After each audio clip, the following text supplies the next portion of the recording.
I'm here to talk about success, right?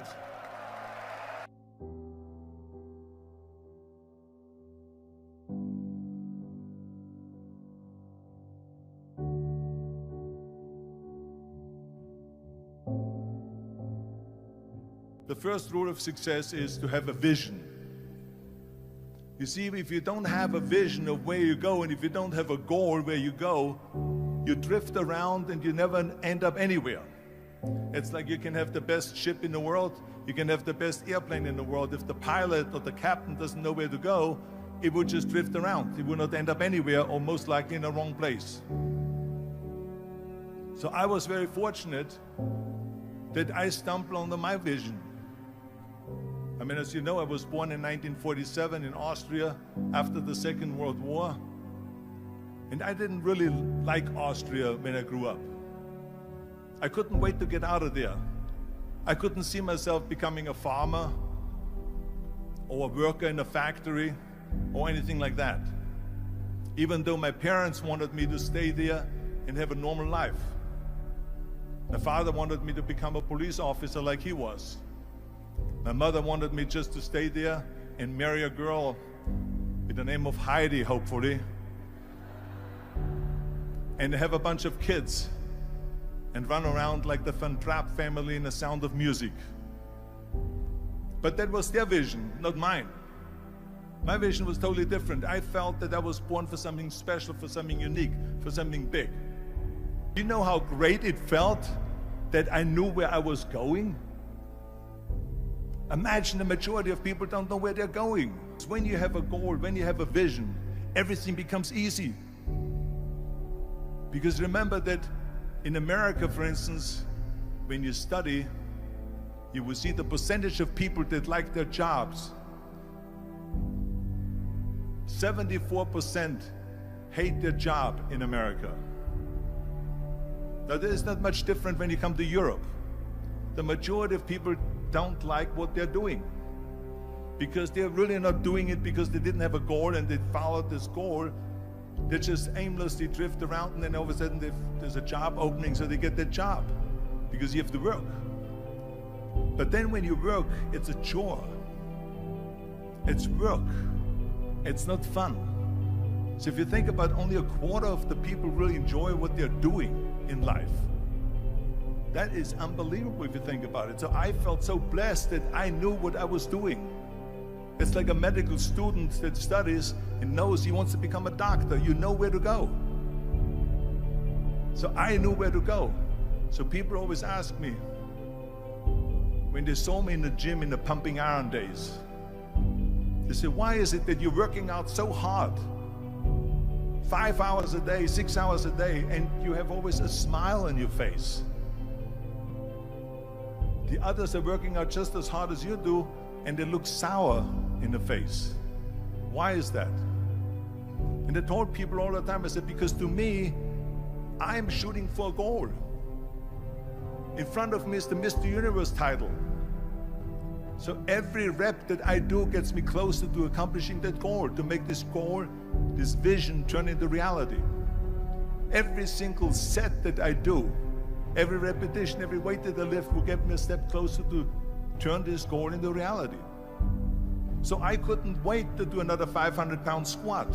I couldn't wait to do another 500-pound bench press. I couldn't wait to do another 2,000 reps of sit-ups. I couldn't wait for the next exercise, for the next half hour of posing and all the kind of things that you have to do to be a champion. And with the age of 20, I went to London and I won the Mr. Universe contest as the youngest Mr. Universe ever. And it was because I had a goal. So let me tell you something, visualizing your goal and going after it makes it fun. You got to have a purpose no matter what you do in life. You got to have a purpose. So that's rule number one, have a vision. Rule number two is, don't listen to the naysayers. Don't listen to the naysayers.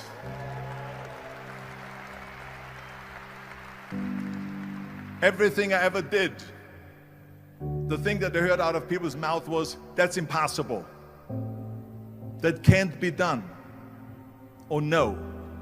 So whenever someone said to me, it can't be done, I heard it can be done. When they said no, I heard yes. And when they said it's impossible, I heard it is possible. I'm a strong believer of what Nelson Mandela said, that everything is always impossible until someone does it. Well, I'm going to be the one, I said to myself, I'm going to do it and I'm going to show it to them. Maybe it has never been done before. That's perfectly fine with me. But I'm going to do it. And I did not listen to the naysayers. The next thing, the third point that I'm going to make to you is, before we sit down with Jürgen and talk about the rest of the three, is work your ass off. There is no magic pill. There is no magic out there. You cannot get around. You have to work and work and work. And it drives me crazy when people say that they don't have enough time to go to the gym for 45 minutes a day and work out, or to do something for 45 minutes to an hour a day to improve, if it is physically improve or if it is mentally to improve. Imagine you read 1 hour a day about history. How much you will learn after 365 hours in 1 year. Think about if you study about the history of musicians, of composers, how much you would know.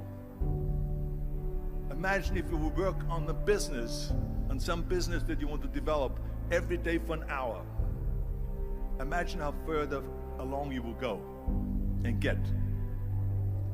So it drives me nuts because we have, when people say we don't have the time, we have 24 hours a day. We sleep 6 hours a day, so that gives you still 18 hours. And there's someone shaking their head out here in front. They say probably, I don't sleep 6 hours, I sleep 8 hours, right? Or just sleep faster.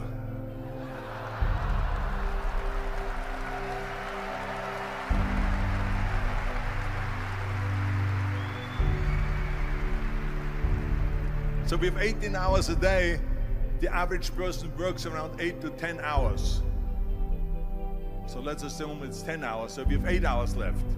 Then you travel around an hour a day, maybe 2 hours a day. So now you have still 6 hours left. So what do you do with these 6 hours? What do you do with these 6 hours? Then we eat a little bit, then we schmooze a little bit, talk a little bit to people and all that stuff. But you can see how much time there is available if you organize your day. So you got to work hard. I mean, let me tell you something. When I went to America, I went to college. I went and worked out 5 hours a day. And I was working on construction. Because in those days in bodybuilding, there was no money. I didn't have the money for food supplements or anything. So I had to go to work. So I worked on construction. I went to college. I worked out in the gym, and at night from 8 o'clock at night to 12 midnight, I went to acting class 4 times a week. So I did all of that. There was not one single minute that I wasted.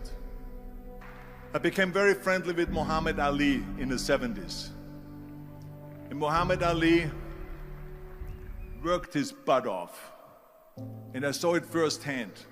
And I remember that there was a sports writer that was there in the gym when he was working out and he was doing sit-ups. And they asked him, how many sit-ups do you do? And he said, I don't start counting until it hurts. Now think about that. He doesn't start counting his sit-ups until he feels pain. That's when he starts counting. That is working hard. And so you can't get around the hard work. It doesn't matter who it is. As a matter of fact, I believe what Ted Turner said, work like hell and advertise.